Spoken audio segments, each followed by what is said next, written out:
In a world where change is the only constant, the Green Bay Packers are making some significant moves this offseason, and fans are eager to see how it all unfolds.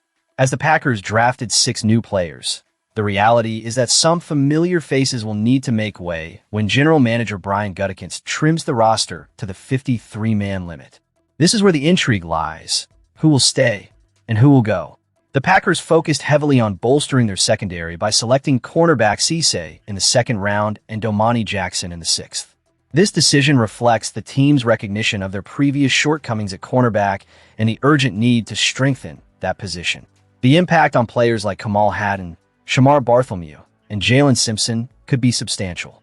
Hadden, in particular, has shown promise, but his injury history raises questions about his reliability moving forward. On the other hand, Jackson has been touted as possessing a 1st or 2nd round skill set, and he could be a steal given the challenges he faced during his senior season. If both Cisse and Jackson step up and prove they can contribute from day one, it could force Carrington Valentine onto the trade block.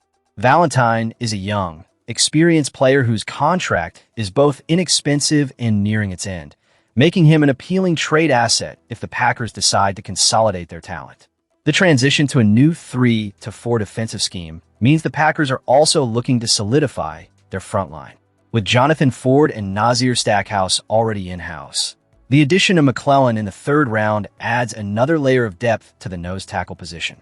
Gutekunst expressed confidence in the size and capability of the defensive tackle group moving forward, which now includes Devontae Wyatt, Javon Hargrave, Carl Brooks, Warren Brinson, and either Ford or Stackhouse.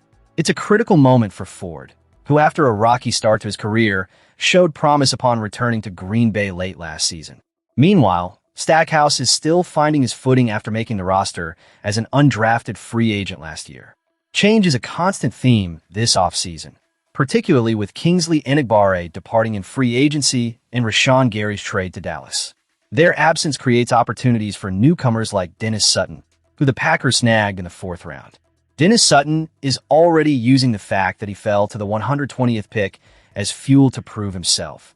His attitude could be a valuable asset as he joins a now crowded edge group that could see competition heat up once Micah Parsons returns from injury. The offensive line is another area where the Packers are looking for depth and versatility. They were excited to secure Burton in the 5th round, as he has the potential to anchor all 3 interior positions, a significant advantage when constructing a game day roster. Jacob Monk had been seen as that 3-position backup, but he hasn't quite delivered on that potential yet, leaving the door wide open for Burton, along with undrafted rookies Dylan Wade and Josh Gasky, to make their mark. Turning to the kicking game, the Packers are navigating a somewhat chaotic situation. After last season's playoff disappointment, where Brandon McManus's missed kicks proved costly, the team has signed Lucas Havrizik, who previously demonstrated his capabilities with a franchise record 61-yard field goal. Now, the kicking competition has expanded to include Smack, complicating matters for McManus, who received a sizable bonus just before the offseason. Gutekunst has stated that they can afford to carry 3 kickers into OTAs and training camp, but it's clear that the pressure is mounting on McManus to perform. The Packers have a history of showing confidence in their kickers, as evidenced by their approach to rookie Anders Carlson last season. If Smack can match the expectations set by the front office, he could very well claim the starting role. The stakes are high, and as Smack mentioned, he thrives under pressure, a trait that could significantly benefit the Packers as they aim to return to contention.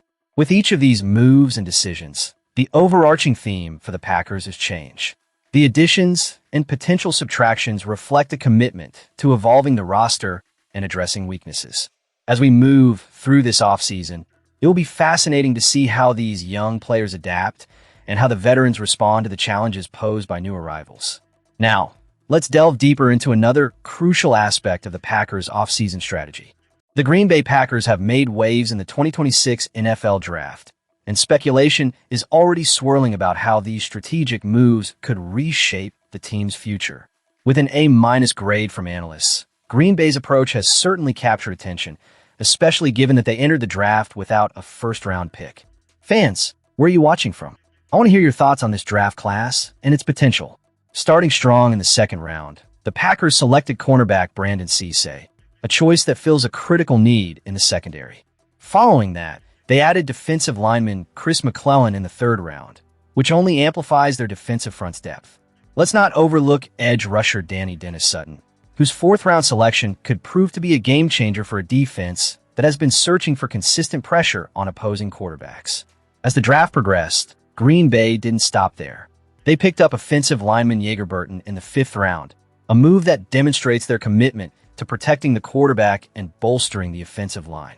The 6th round saw the addition of cornerback Domani Jackson and kicker Trey Smack, addressing both the secondary and special teams. This well-rounded approach is not just about filling gaps. It's about building a roster that can compete now and in the future. Analysts have praised this draft class for maximizing value while addressing key defensive needs, a crucial point for a team looking to reclaim its place in the playoffs. Cisse and Dennis-Sutton, in particular, are being highlighted as potential early contributors. This is significant because, in the harsh reality of the NFL, immediate impact players can make or break a team's season. The overall sentiment surrounding Green Bay's draft is one of optimism. Many national evaluations have placed the Packers class in the A to B+ range, a remarkable feat considering they didn't have a 1st-round pick to work with. This speaks volumes about the front office's ability to identify talent and make calculated decisions that align with the team's needs. However, while the excitement is palpable, it's essential to maintain a critical eye. The lack of a 1st-round pick means the pressure is on these selections to perform. History shows that teams can miss on middle-round picks, and if Cisse or Dennis-Sutton fail to develop as expected, questions will rightfully arise about the strategy behind their selection. The Packers' recent playoff struggles underscore the urgency for these players to hit the ground running. In conclusion, the 2026 draft has set the stage for what could be a transformative year for the Green Bay Packers. With a focus on defense and special teams, they are poised to make significant strides. This draft is a testament to the team's commitment to building a competitive roster, but the real test will be how these players adapt to the NFL level. What's your take on these selections, and do you believe they will have the immediate impact that the Packers need? As we transition to the next topic, let's keep this discussion going. As we dive into the final segment of this video, let's turn our attention to the latest developments surrounding Christian Watson and his future with the Green Bay Packers. Just last week, the team signed Jayden Reed to an extension, stirring the pot on speculation about Watson's position on a roster that tends to favor drafting and developing young receivers over splurging on veterans. This raises eyebrows, especially considering the Packers' recent draft strategy, or lack thereof, when it comes to adding another receiver. Now, the 2026 NFL Draft has come and gone without the Packers selecting another wideout, which could suggest a vote of confidence in the existing talent, namely the second-year players Matthew Golden and Savion Williams, alongside Bo Melton. However, General Manager Brian Gutekunst made it clear that an extension for Watson is absolutely on the table, as reported by ESPN's Rob Demovsky. This indicates that the front office is still very much invested in Watson's potential, but also leaves fans questioning the direction the team is taking. Watson, drafted in the 2nd round of 2022 out of North Dakota State, had a promising rookie season with 41 receptions for 611 yards and 7 touchdowns over 14 games. Yet, his trajectory faced hurdles with recurring hamstring injuries that limited him to just 9 appearances in 2023. After a full recovery, he returned to the field for 15 games in 2024, showcasing his talent with impressive averages of 11.7 yards per target and a staggering 21.4 yards per catch before suffering a torn ACL in the regular season finale. In a move that underscores the Packers' commitment to Watson, they signed him to a 1-year, $11 million extension, providing him with financial stability during his rehab process while ensuring his contract extends through the 2026 season. However, as we look ahead, it seems both sides may soon be reconvening to negotiate a more extensive multi-year deal. But here's where the analysis gets critical.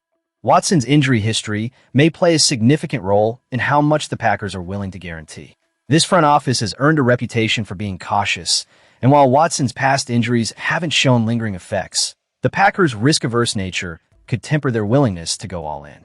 Despite this, it's hard to ignore the production Watson delivered last season, where he averaged a career-high 61.1 receiving yards per game, maintaining efficiency with 11.1 yards per target. As fans of the Green Bay Packers, we need to consider the implications of this situation. Are we seeing a shift in philosophy, Or is this simply a strategic move to keep Watson on board while the team evaluates its options? It's a tightrope walk between securing talent and managing risk, and one that could reshape our receiving core for years to come. So, where are you watching from? What are your thoughts on Watson's future with the Packers? Are you optimistic about a long-term deal? Or do you share concerns about his injury history? Leave your comments below, and let's get the conversation going. Don't forget to subscribe for more in-depth analysis and updates on our beloved Packers as we navigate through this pivotal time in the franchise's history.